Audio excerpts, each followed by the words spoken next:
Kirby is arguably the most wholesomely adorable eldritch abomination of all time. For decades, Nintendo's beloved platforming pink puffball who sucks in enemies, shits them out, and absorbs their powers has been an iconic staple of gaming, whether in his own platformers, spin-offs, or arguably being the most accessible character in basically any Super Smash Bros. Title. Kirby, named after a copyright lawyer who defended Nintendo in court in the 80s, has masked the horrifying visage of his actions behind the fact that he's just so damn cuddly for a long time now. Like, I don't care if he's gobbled up and therefore killed so many things to where even Doom Guy would give a gore-soaked thumbs up. I just want to hug Kirby. He's so damn cute, I can't take it. And clearly, I'm not the only one who thinks this way, seeing as he has been an iconic Nintendo staple for a long time now. And while sure, Kirby never reached the popularity of some of Nintendo's other major franchises like Mario and Zelda, Kirby is still a big deal. People love him. Even though he hides a cold and methodical combat pedigree behind the veneer of a dog-sized sentient pink cheese puff, the gaming community can't get enough of him. He's a special character, one whose actions technically have horrifying implications, but is still cute and cuddly nonetheless. Kirby and the Forgotten Land captures this dichotomy perfectly. In the latest 3D platforming adventure, which is exclusively on the Nintendo Switch, Kirby is as wholesomely terrifying as ever. The character still has the same power set and has the same distinct huggable look, yet Kirby and the Forgotten Land takes Kirby's dueling core characteristics to a whole new level. See, the game takes place on another world, one that was overtaken by an apocalypse and caused an Earth-like modern society to collapse and become a ruin. There's abandoned malls, run-down cars, and broken vending machines. It's very much like our own society, but dead.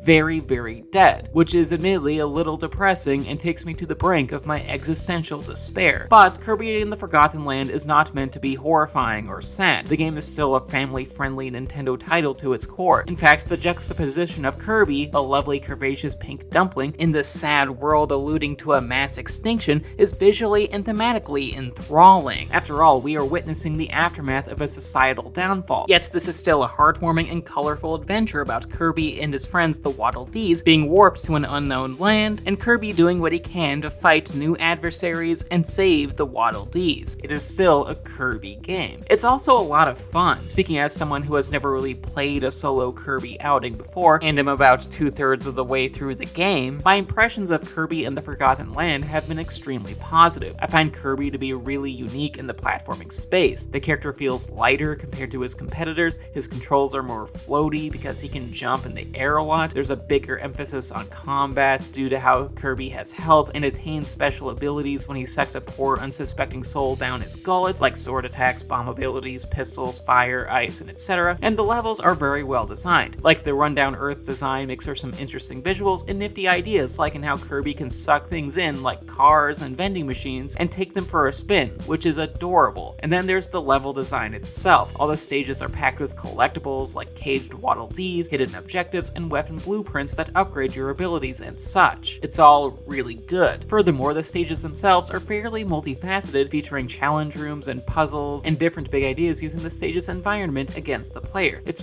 pretty inventive, and while sure the levels aren't as big, open, and creatively out there as Super Mario Odyssey, one of the best platformers in recent memory, Kirby and the Forgotten Land does have its own creative tricks up its sleeve. It has its own positive, identifiable traits. There are other good aspects of the game as well. The title features time challenge levels that allow you to hone your abilities, the hub world features fun minigames like a dine and dash and a combat arena, and then there are the boss fights, which are pretty entertaining, especially the tree one, because would it really be a Kirby game if the little pink Play-Doh didn't try to destroy the environment? Just saying. But admittedly, Kirby and the Forgotten Land does have a few imperfections, much of it due to certain flawed aspects of its design. The game is a 2.5D style of 3D platformer, meaning that while certain aspects of the game are three-dimensional, the camera itself is at a fixed position and you don't control it, which is a design flaw that causes many issues. See, there isn't a way to lock onto enemies, which is a problem if you are using a ranged ability. The levels have no backtracking, meaning that you have to restart a level if you miss something, and the stages don't explicitly tell you if they have weapon blueprints within them from the outset. Like, the only way you can figure out if you missed a weapon blueprint is to travel back to the hub world and ask a specific character, which is annoying because it'd just be easier if the game told me from the outset. After all, weapon blueprints are really important. Leveling up Kirby's abilities is one of the most tangible ways that show how we are progressing in the game, yet this aspect of its implementation is very obtuse in this regard. We have to do a runaround when in reality the stage should just tell us if there's a weapon blueprint within it from the outset, because knowing is half the battle and all of that. Still, Kirby and the Forgotten Land is a fun game. While the title does have some design faults, it's still a good experience overall. Kirby is still a delightful character, the stages are very creative, Kirby's abilities are fun, and honestly Kirby and the Forgotten Land is probably the most wholesome post-apocalypse since Adventure Time. I am really digging this game, because while Kirby might literally suck, this game does not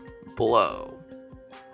See ya. And with that, that was the video. Thank you so much for watching. If you enjoyed it, please leave a like rating, share, subscribe, ring the bell, and leave a comment telling me what you think of Kirby and the Forgotten Land. Also, please consider checking out my Patreon page. $1 a month gets you onto my Discord server, and $5 a month allows you to start making review requests. The link to my Patreon is in the description. And speaking of Patreon, I just want to thank my patrons, particularly my high tier ones in David, Samantha, Devlin, Mom, and Morgan. Thank you so much for supporting what I do. Love y'all.